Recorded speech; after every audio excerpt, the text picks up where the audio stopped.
Hər vaxtınız xeyir olsun, əziz dinləyicilər. Alman Saat YouTube kanalının 4-cü buraxılışı ilə qarşınızdayıq. Sizinlə mən Elnarə Rəhmova. Bugünkü mövzumuz Almaniyada tibb tələbələri üçün hospitasiya proqramı nədir, necə müraciət etmək olar və eyni zamanda FSB imtahanları nədir və necə müraciət etmək olar, bu haqqda danışacağıq. Bunun üçün bizim çox dəyərli qonaqlarımızdan biri Özləm Tahirli hal-hazırda bizim qonağımızdır. Xoş gəlmisiniz Özləm xanım. Çox dəyərli Elnarə xanım, öncəliklə dəvətiniz üçün təşəkkür edirəm və YouTube kanalınızda xeyirli olsun. Mən Özləm Tahirli, Azərbaycan Tibb Universitetinin 6-cı kurs tələbəsiyəm və həmçinin Alman dili təlimçisi olaraq da fəaliyyət göstərirəm. Çox gözəl Özləm xanım, bir daha təşəkkür edirəm. İlk sualımızla başlamaq istəyirəm o zaman. Buyur. Həm tibb tələbəsi olmaq, yəni Tibb Universitetinin 6-cı kurs tələbəsi olmaq və eyni zamanda Alman dili təlimçisi olmaq necə bir təcrübədir sizin üçün? Çətinlik olurmu? Sözün düzünü desək, bu sual mənə çox ünvanlayırlar. Təbii ki, bu iki sahənin özünün də çətinlikləri var, amma mən öyrəndiklərimi çox yaxşı şəkildə də öyrədə bilirəm bir təlimçi olaraq və bu mənim üçün həm maraqlı, həm də faydalı bir balansdır. Çox gözəl. Almaniyada həkim olmaq ideyası, Almaniyada həkim olmaq fikri sizə necə yaranmışdı? Öncəliklə həkim olmaq arzumdan qısaca danışım. Mən uşaqlığımdan bəri həkim olmaq istəmişəm və Tibb Universitetini qazanandan sonra da ümumiyyətlə ölkə xaricində təhsilimi davam elətdirmək mənim ən böyük arzularımdan biri olub və hər zaman araşdırma içərisində olmuşam. Son zamanlarda araşdıranda görmüşdüm ki, Almaniya daha yaxşıdır mənim üçün. Çünki orada həkimlərə çox yaxşı dəyər verirlər və hər kəsin fikrini çox hörmətlə, hər kəsin fikrinə çox hörmətlə yanaşırlar. Bəli. Almaniyada demək olar ki, tibb çox mükəmməl səviyyədə inkişaf edibdir və artıq tələbələrin əksəriyyəti, eyni zamanda Azərbaycanda çalışan həkimlərin əksəriyyəti artıq Almaniyaya üst tuturlar orada tibb təhsillərini davam etdirmək üçün və eyni zamanda işləmək üçün. Və siz də onlardan birisiniz. Keçən il Almaniyada hospitasiya etmisiniz bildiyimə görə və belə deyək ki, necə bildiniz məsələn ki, tələbələr üçün belə bir şans var, hospitasiya kimi belə bir şans var. İlk dəfə necə qarşılaşmışdınız? Sualınız üçün təşəkkür edirəm. Mən ümumiyyətlə Alman dili təlimçisi olaraq çalışdığıma görə hər zaman Almaniya ilə əlaqəm var. Yəni hər zaman orada olan yeniliklər və sair istər həkimlik cəhətdən, istər də Alman dili fəaliyyətim cəhətdən bunun üçün araşdırdım və bir zamanlar qarşıma çıxdı ki, Almaniya çox gözəl bir şərait yaradıb həm həkimlər üçün, həm də tibb tələbələri üçün. Artıq ödənişsiz şəkildə bizim tələbələrimiz gedib orada praktika keçə bilirlər və mən də düşündüm ki, mən də niyə onlardan biri olmayım. Keçən yayda Almaniyanın Enerve əyalətində Ziger şəhərində bir aylıq hospitasiyada olmuşdum. Nə gözəl, bir daha təbrik edirəm uğurunuz üçün. Həqiqətən mükəmməl bir addımdır Almaniyada hospitasiya etmək və bir tələbə olaraq bunu bacarmaq. Çox sağ olun. Belə deyək ki, hospitasiya tam olaraq nədir? Yəni nə etdiniz orada, necə müraciət etdiniz, hansı sənədlər lazım oldu? Hospitasiya əslində bütün klinikalarda mövcuddur. Həmçinin Azərbaycanda da bu var. Yəni hospitasiya sadəcə bir termindir. Yəni danışıq dilində desək, bu praktikadır sadəcə. Gedir tələbələr və yaxud da həkimlər müəyyən bir müddət ərzində, bu bir aydan, hətta bir neçə həftədən uzun müddət ərzində illərlə belə davam edə bilir. Orada praktika keçirlər, Almaniyada olan xəstəxana sistemi ilə tanış olurlar və s. Bəli. Hansı sənədlər vacib olmuşdu? Yəni belə deyək ki, dil sertifikatı vacib idi hospitasiya üçün. Xeyr, dil sertifikatı məcburi deyil, amma olsa çox yaxşı olar. Ümumiyyətlə sənədlərə gəldikdə isə CV, yəni almanca desək Lebenslauf, motivasiya brief, yəni motivasiya məktubu və digər lazımlı sənədlər. Dil biliyini burada siz bayaqlara dediniz. Dil səviyyəsi minimum nə qədər olmalıdır? Əslində bu biraz mənə görə münaqişəli bir sualdır. Yəni çünki hər kəs deyir ki, orada A2, B1 səviyyəsindən getmək olar, hospitasiya keçmək olar, amma mən orada olmuş biri olaraq deyirəm ki, yəni ən azından B1-i mükəmməl şəkildə bilmək, hətta B2 olsa daha yaxşı olar ki, çünki həkimlərin öz aralarında kontaktları, bəli, eynən. Yəni qatılıram sizə. Xəstəxana və ya da klinika sistemindəki danışıqla bizim gündəlik almanca danışığımız eyni deyil. Təbii ki, yəni normal bir Ausbildung üzrə gedən bir insanla, yəni bir həkimin orada praktika keçməsi arasında çox fərq var. Yəni buna görə həkimlərdə və xüsusilə də tibb tələbələrinə yəni mən tövsiyə edirəm ki, minimum B1-i mükəmməl bilib keçsinlər. Bəli, plusdakı eyni zamanda artıq həmən işləyəcəkləri mühitdəki və şəhər də seçərkən buna diqqət etmək lazımdır ki, hansı terminlər istifadə olunur, gündəlik danışıqda daha çox nələrə üstünlük verir, bunları araşdırmaq lazımdır əvvəlcədən. Qatılıram sizə, bəli. Hospitasiya üçün klinika seçərkən tələbələr əsasən nələrə diqqət etməlidir? Deməli, öncəliklə şöbənin profilinə və tədrisə yanaşmasına, həmçinin klinikadakı olan həkimlərin, klinikanın və orada olan personalın hospitallara münasibətinə çox çox diqqət yetirmək lazımdır və bunu da unutmayaq ki, bu klinika tələbələrin həm də həkimlərin gələcək iş həyatında hansı rol oynayacaq və onlara hansı töhfə verə biləcək, buna da diqqət etmək lazımdır. Bəli, çox haqlısınız. Çünki bayaq siz dediyiniz kimi hospitasiya etmək tələbənin həm gələcək iş karyerasında, eyni zamanda da həkimlərin iş karyerasında mühüm rol oynayır. Ona görə də elə yer seçmək lazımdır ki, hər tərəfli bizi daha da yaxşı iş tapmaq üçün, daha da yaxşı inkişaf etmək üçün dəstəkləsin. Bəli. Hospitasiya müddəti siz bayaq vurğuladınız ki, 1 ay müddətində olmuşdunuz. Bəs bu uzun müddət davam edə bilər yoxsa? Bəli. Mən Tibb Universitetində rəsmi iş fəaliyyətim olduğuna görə çox təəssüf ki, 1 ay orada qala bilmişdim, amma yəni 1 ayda ola bilər, 2 ayda ola bilər, 3 ayda ola bilər, hətta 1 ildən davam edən hospitasiyalar belə mövcuddur. İlk gün getdiniz klinikaya, artıq Zigen şəhərində hospitasiyanız başlamışdı. Necə hisslər keçirirdiniz? Ümumiyyətlə sözün açığını desək, yəni etiraf eləmək gərəksə, düşünürdüm ki, yəni mənim üçün də çox çətin olar və ölkə xaricində ilk səyahətim idi. Nə qədər alman dilini yaxşı bilsəm də, yenə içimdə bir nəsə hiss var idi ki, yəni çətinlik yaşarım və s. Amma yəni sözün açığına gəlsək, heç bir çətinliyim olmadı. Yəni mən orada həkimlərlə çox yaxşı kontakt oldum, həmçinin xəstələrlə belə. Hətta sizə həyatımda maraqlı bir təcrübəni bölüşmək istərdim ki, deməli orada bir baş həkim var idi. Mənə dedi ki, yəni sən necə olub ki, yəni başqa bir ölkədən gəlmisən və dili bu qədər yaxşı danışa bilirsən? Mən özüm bura ilk dəfə hospitalisiyaya gələndə sənin qədər yaxşı danışa bilmirdim. Yəni baş həkimin bunu mənə orada deməsi çox sevindirici bir yəni faktordur. Yəni heç gözləmirdim. Yəni mən hətta özüm düşünürdüm ki, yəni danışa bilmərəm. Yəni amma sözün açığı heç olmadı. Yəni qorxmağa ehtiyac yox imiş. Əslində hər şey çox asandır, sadəcə olaraq dil bilmək. Biz hər podkastda, hər dəfə çəkilişlərdə vurğulayırıq ki, əgər siz Almaniyada yaşamaq, işləmək, təhsil almaq, hospitasiya eləmək fərqi yoxdur. Yəni Almaniyaya artıq gedirsinizsə və orada bir insanların, almanların içərisində olacaqsınızsa, o dili yəni çox yaxşıdır deməsək də, özünü ifadə edə biləcək səviyyədə artıq danışmalısınız. Mən həmişə deyirəm öz tələbələrimə də, alman dili öyrənənlərə də, yəni ən azından B1-i mükəmməl səviyyədə bilmək onların həm gələcək həyatdakı işlərini asanlaşdırır, həm də orada yaşamağını çox kömək olur. Hospitasiya kimlər üçün daha çox uyğun olar sizcə? Yəni belə deyək ki, tibb universitetinin neçənci kursla artıq biz hospitasiya üçün müraciət edə bilərik?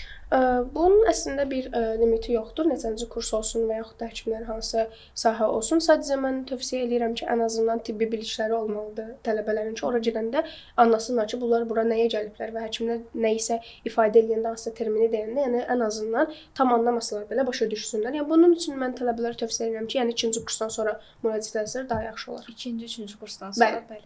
Belə deyək ki, o zaman tibb universitetində oxuyan bütün tələbələr müraciət edə bilərlər hospitasiyaya, yoxsa hansısa bir fakültədə oxuyan tələbələr üçündür sadəcə olaraq? Yəni elə bir məhdudiyyət yoxdur. Yəni hər hansısa bir tibb universitetinin tələbəsi müraciət edə bilər, yəni istənilən bölümdə oxuyan və həkimlər həmçinin. Bəli. Yəni yalnız tələbələrə aid deyil, eyni zamanda həkimlər də həkimlərə də aid bilərlər. Hospitasiyaya bağlı suallarım bu qədərdir və əsas burada vurğulanacaq odur ki, FSB imtahanları, daha doğrusu Fachsprachprüfung imtahanları haqqında danışmanızı istəyərdim. Çünki son zamanlar uğurlarınızı görürük ki, biz tələbələrinizin yüksək nəticələri var. Necə bir imtahandır? Yəni FSB dedikdə nə nəzərdə tutulur? Mahiyyəti nədir? Öncəliklə Fachsprachprüfung imtahanının nə olduğunu sizə deyim. Fachsprachprüfung imtahanı Almaniyadan başqa ölkələrdən, yəni xarici millətlər üçün nəzərdə tutulmuş bir imtahandır ki, hansı ki, həkimlər oradan işləmək üçün bu imtahanı verirlər. Yəni bir növ diplom denkliyi kimi. Amma mən bu imtahanı hər zaman adlandırıram alman dilinin C1 versiyonu. Yəni əgər bir tələbənin almancası çox mükəmməl səviyyədədirsə, yəni C1 səviyyəni çox mükəmməl şəkildə bilirsə, demək həqiqətən o gedib alman dilindən bu Fachsprachprüfung imtahanından keçəcəkdir. Yəni qorxmağa ehtiyac yoxdur. O zaman belə bir sualla qarşılaşırıq ki, biz FSB, yəni Fachsprachprüfung imtahanlarına müraciət edən zaman bizim tibb universiteti tələbəsi olmağımız vacibdir, düzdür? Fachsprachprüfung imtahanına müraciət etmək üçün öncəliklə tibb universitetini bitirmək lazımdır. Yəni diplom almaq lazımdır ki, sonra imtahana müraciət edib və imtahana termin alırsınız. Ondan sonra da gedib imtahanı Almaniyada verirsiniz. Və Almaniyada olur sadəcə olaraq. C1 səviyyəsində Almanca biliklərimiz vacibdir. Bəli. Əslində orada bir tələb yoxdur ki, C1 olsun. Yəni B2 sertifikatını belə qəbul edirlər. Yəni hal-hazırki dönəmə görə mən düşünürəm ki, artıq bir il, hətta bir neçə ay sonra da ola bilər. Yəni C1 məcburi olsun Almaniyada. Yəni gedirsiniz B2 sertifikatın və müəyyən diplomda digər lazım səhvləri təqdim edirsiniz, termin alırsınız, ondan sonra da gedirsiniz Almaniyanın istənilən bir əyalətində imtahana girirsiniz. İmtahanda iştirak edə bilir. Bəli. Nə gözəl. Bəs necə hazırlaşmaq olar? Yəni materiallar, dərs materialları deyək, dili öyrənmək üçün. Yəni belə deyək ki, yəqin ki, normal alman dilini biz öyrənməyə başlayandakı istifadə etdiyimiz materiallarla FSB imtahanı materialları eyni olmayacaq. Mən öz dərslərimdə istifadə etdiyim metodlar haqqında danışmaq istərdim. İstər alman dili hazırlıqlarımda və yaxud da istər Fachsprachprüfung imtahanı hazırlığında olsun, biz hər zaman tələbələrlə real təcrübələr üzərində dərsləri aparırıq. Yəni necə? Mən tələbələrə müəyyən rollar verirəm və bu rollar üzərində biz imtahana hazırlaşırıq. Məsəl üçün tələbənin biri olur həkim, biri olur pasiyent və biz bu şəkildə imtahan prosesini hazırlığa da həyata keçiririk. Həmçinin bu da tələbələrə kömək eləyir ki, bu həmçinin öz növbəsində də imtahana olan stresi azaldır və tələbələr artıq bilir ki, imtahanda necə davranmaq lazımdır, hansı suallarda necə şəkildə cavab vermək lazımdır. Yəni qısaca desək, real simulyasiyalar üzərində mən dərslərimi aparıram. Əgər fərdi dərslərdirsə, məsələn, mən oluram həkim, tələbə olur pasiyent və yaxud da mən oluram pasiyent, tələbə olur həkim və bu şəkildə biz dialoqları aparırıq. Mükəmməl bir təcrübə həqiqətən də ki, yəni real təcrübələr əsasında, real situasiyalar əsasında imtahana hazırlaşmaq tələbələr üçün daha rahat olar deyə düşünürəm. Belə deyək ki, o zaman FSB üçün hospitasiya nə dərəcədə vacibdir? Çox yaxşı bir sual idi. Bunun üçün təşəkkür edirəm. Yəni hamının ağlında bir sual var ki, biz hospitasiyasız FSB imtahanı yox. Çox gözəl bir sual idi. Təşəkkür edirəm sualınıza görə. Hamının ağlında bir sual var ki, görəsən həqiqətən də Fachsprachprüfung imtahanına hospitasiyasız girmək mümkündürmü?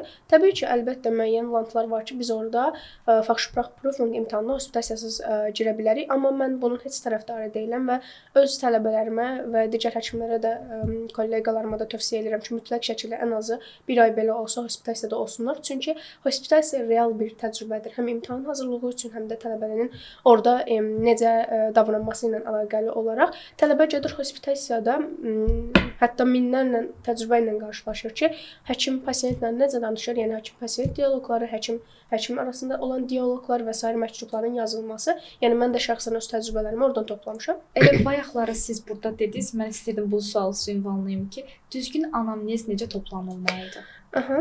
Deməli, Fachsprachprüfung imtahanının əsas mərhələlərindən biri zaten düzgün anamnezin toplanılmasıdır. Anamnez dedikdə nə nəzərdə tutulur? Həkim və pasiyent arasındakı dialoq, yəni pasiyent gəlir müraciət edir həkimlərə və biz pasiyentdən əsas məqsədimiz odur ki, düzgün şikayətləri toplamaq. Yəni pasiyent bir çox şikayəti ilə gələ bilər bizə və biz ondan düzgün şikayətləri toplayırıq. Təbii ki, almanca olur. O şikayətləri toplayandan sonra biz bunları toplayırıq. Fachsprachprüfungun ikinci mərhələsi odur ki, biz bunu özümüzdən bir üst həkimə, yəni baş həkimə, almanlar bunu Oberarzt deyirlər. Biz onlara bunu təqdimat edirik və ondan sonra isə rəsmi məktubun yazılması. Yəni Fachsprachprüfung bu hissələrdən ibarətdir. O zaman yekun olaraq belə bir sualla da ünvanlamaq istərdim sizə ki, hospitasiyanın praktikasını tələbə getdi, almalı keçdi və yaxud da ki, həkim, FSB nəticələri də mükəmməl səviyyədə və nəticə etibarı olaraq artıq iş fəaliyyəti başlayacaq. Bəli. Və iş fəaliyyətində artıq belə deyək ki, həkim assistentlərin ən çox etdiyi səhvlər nələrdir? Mən gənc həkimlərimizə tövsiyə etmək istərdim ki, orada çox danışmağa önəm verməsinlər. Çünki Almaniya elə bir dövlətdir ki, mən düşünürəm istənilən bir branşda, nəinki həkimlik branşında, yəni konkret və qısa, həmçinin də dolğun cümlələr daha önəmlidir. Nəinki iş həyatında, bütün imtahanlarda da bu keçərlidir, həmçinin Fachsprachprüfung imtahanında da. Çox gözəl. Yəni bir sözlə deyək ki, istəyirsiniz həkimlik sahəsində olsun, istəyirsiniz digər iş sahələrində olsun. Yəni uzun-uzadı danışmağa ehtiyac yoxdur. Sadəcə olaraq qısa, konkret olmaq lazımdır ki, bu da alman insanların əsas üstünlük verdiyi nüanslardır. Konkret və dəqiqlik. Bəli. O zaman artıq sizi çox tutmayaq və yekunda öz təcrübələrinizdən bizim tibb tələbələrinə və yaxud da ki, həkimlərimizə nələr demək istəyirsiniz? Hospitasiya ilə bağlı olsun, FSB ilə bağlı olsun.